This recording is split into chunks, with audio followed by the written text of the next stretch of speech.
Welcome friends. তো এতদিনে হয়তো আপনার বুথের বিএলও আপনার এনুমারেশন ফর্ম নিয়ে আপনার বাড়িতে পৌঁছে গেছে। সঙ্গে হয়তো দেখেছেন আরও দু একজন ছিল বিএলএ, যারাও আপনার বাড়িতে গিয়েছিল। তো ফর্ম দেওয়া তো মোটামুটি অনেক জায়গায় শেষ হয়ে গেছে, বা কোথাও কেউ পেয়েছেন, কোথাও কেউ পাননি, এরকমভাবেই চলছে। তো এবার আসছে ফর্ম ফিল আপের পালা। ফর্ম পূরণ করতে হবে। এবার আপনি যদি নিজে পারেন তাহলে নিজে করবেন, যদি না পারেন তাহলে পাশের কাউকে দিয়ে করিয়ে নেবেন। যদি সেটাও না হয় তাহলে বিএলও আপনাকে সাহায্য করবে, এরকমটাই বলা হয়েছে।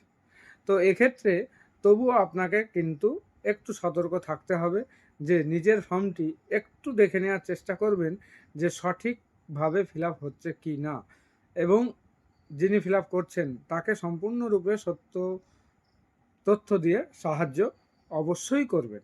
যদি ভুল হয়ে যায় তাহলে কিন্তু আপনার নামটি বাদ চলে যেতে পারে।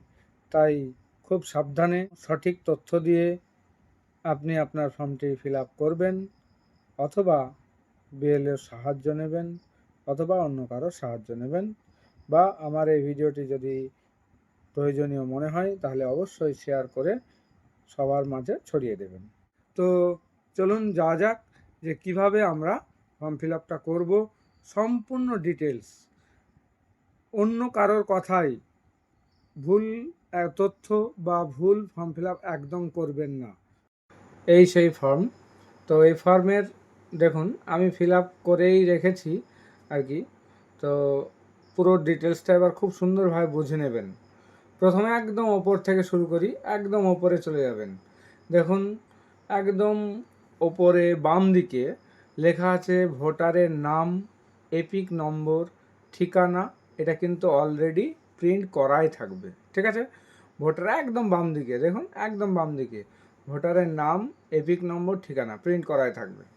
তারপরে দেখুন সিরিয়াল নম্বর, পার্ট নম্বর, বিধানসভার নাম, রাজ্য, এটাও প্রিন্ট করা থাকবে, ঠিক আছে, এটাও কিন্তু প্রিন্ট করা থাকবে। আচ্ছা, তারপর দেখুন যে একটা কিউআর কোড থাকবে। কিউআর কোড স্ক্যান করে আপনি কিন্তু এই যে ফর্মটা দিচ্ছে তার তথ্য কিন্তু আপনি পেয়ে যাবেন।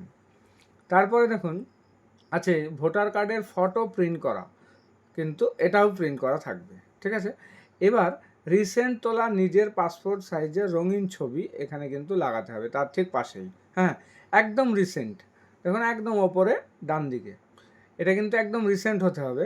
তবে একটা কথা বলে রাখি, যে ঘোমটা দিয়ে বা মুখ আড়াল করে বা অন্য কোনো রকমভাবে তুলবেন না, যেন মুখটা পরিষ্কার বোঝা যায় সেইভাবে ছবিটা তুলবেন। এবং সেই ছবিটা অবশ্যই কিন্তু হতে হবে কি বলুন তো, একদম স্বচ্ছ, ক্লিয়ার।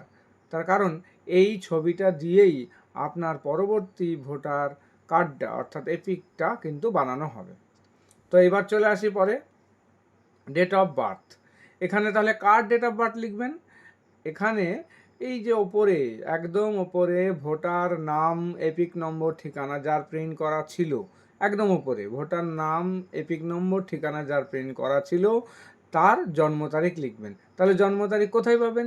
জন্ম তারিখ আপনি আধার কার্ডে পাবেন, আপনি যদি মাধ্যমিক পাস হন তাহলে অ্যাডমিটে পাবেন, আরও অন্যান্য যে ডকুমেন্ট সেখানেও কিন্তু পেয়ে যাবেন। আধার নম্বর আপনি দিতেও পারেন, নাও দিতে পারেন। মোবাইল নম্বর অবশ্যই দেবেন। আচ্ছা, তারপরে দেখুন দেওয়া আছে কি, যে ফাদার্স নেম, অর্থাৎ কার বাবার নাম দেবেন, যার নাম প্রিন্ট করা আছে তার বাবার নামই কিন্তু দেবেন, ঠিক আছে। তারপরে দেখুন father's guardian epic number if available, মানে যদি থাকে। যদি থাকে, দেখবেন ফর্মটি বাংলায় রয়েছে আমাদের ক্ষেত্রে। তো যদি থাকে কার্ডের নম্বর, ভোটার কার্ডের ওপরে যে এপিক নম্বর, মানে ভোটার কার্ডের ওপরে যে নম্বরটা থাকে সেটাই হচ্ছে এপিক নম্বর। যদি থাকে তবেই দেবেন, না থাকলে দেওয়ার দরকার নেই। তারপরে মায়ের নাম, মায়ের নামের পরে দেখুন দেওয়া আছে যে মায়ের এপিক নম্বর। এপিক নম্বর যদি থাকে তবেই দেবেন। আচ্ছা, মায়ের নাম কার হবে? মায়ের নাম হবে যার ওপরে প্রিন্টেড নাম রয়েছে তার, ঠিক আছে। এরপর দেখুন স্পাউস নেম। স্পাউস নেম মানে ওপরে যার নাম দেওয়া আছে, ওপরে যার নাম প্রিন্ট করা রয়েছে, এপিক নম্বর, ঠিকানা যার করা রয়েছে, তার হচ্ছে কার নাম দেবেন? তার, যদি তিনি পুরুষ হন তাহলে তার স্ত্রীর নাম দেবেন, তিনি যদি মহিলা হন তাহলে তার স্বামীর নাম দেবেন। ওকে, তাহলে তার স্বামীর নাম দেবেন।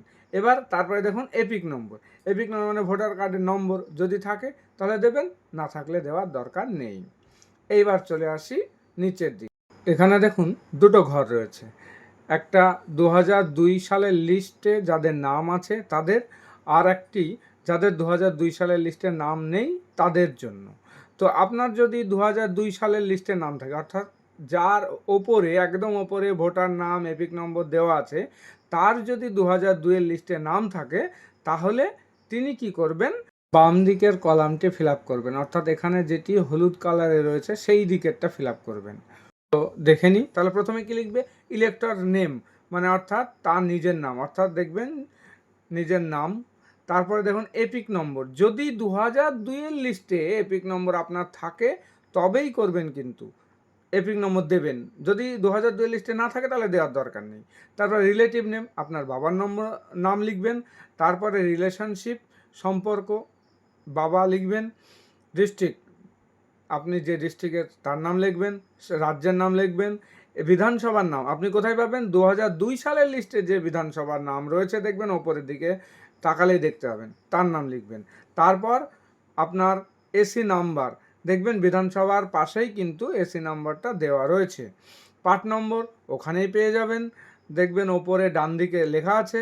আর সিরিয়াল নম্বর, আপনার যত সিরিয়াল নম্বরের নাম রয়েছে সেইটা করবেন। এবার আসি যাদের 2002-এর লিস্টে নাম নেই, তারা কিন্তু ডান দিকেরটা, অর্থাৎ এখানে দেখুন সবুজ অংশটা যেটা রয়েছে সেইটা ফিল আপ করবেন।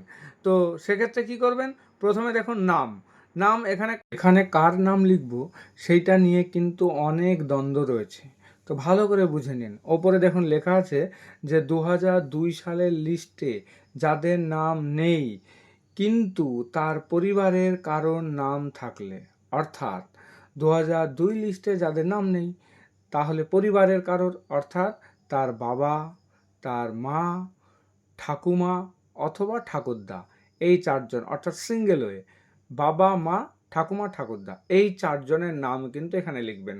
কার বাবা, মা, ঠাকুরদা, ঠাকুমার নাম লিখবেন, একদম ওপরে দেখুন ভোটার নাম, এপিক নম্বর, ঠিকানা যার ওখানে প্রিন্টেড আছে, ভোটারের নাম, এপিক নম্বর, ঠিকানা যার প্রিন্ট করা আছে, তার বাবার নাম, মায়ের নাম, ঠাকুমার নাম অথবা দাদুর নাম লিখবেন। কিন্তু অবশ্যই খেয়াল রাখতে হবে যেন তাদের নাম 2002-এর লিস্টে অবশ্যই থাকে।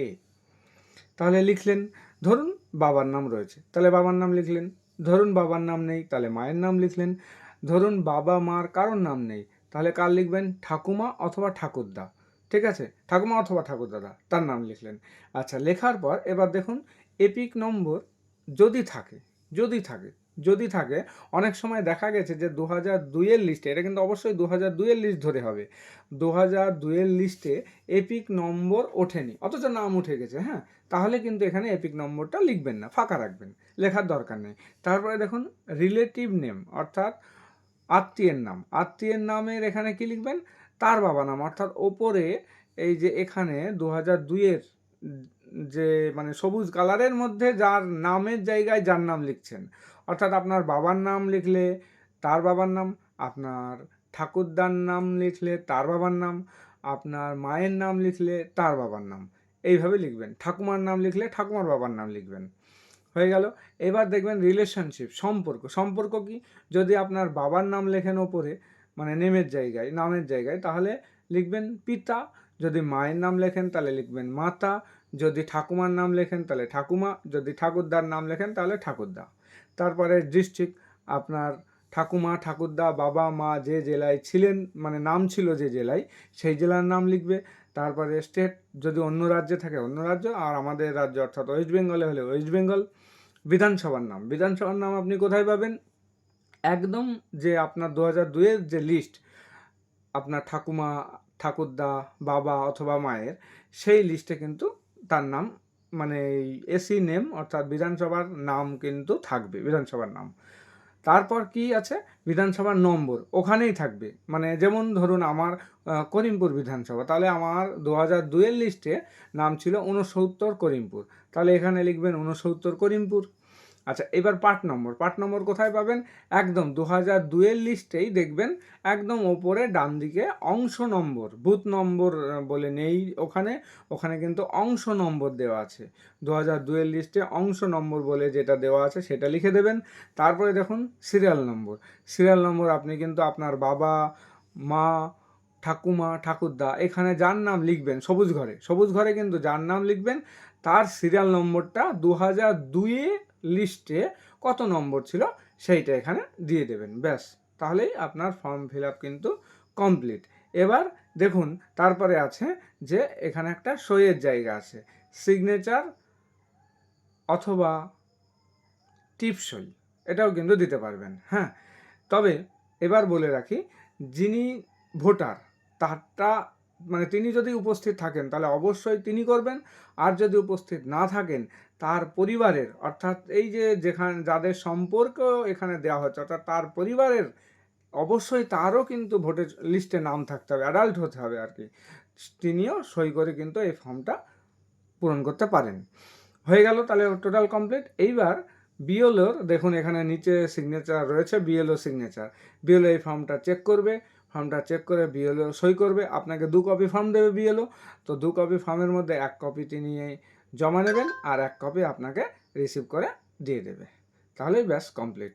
তো যদি ভিডিওটা ভালো লাগে তাহলে অবশ্যই লাইক, শেয়ার, কমেন্ট করবেন।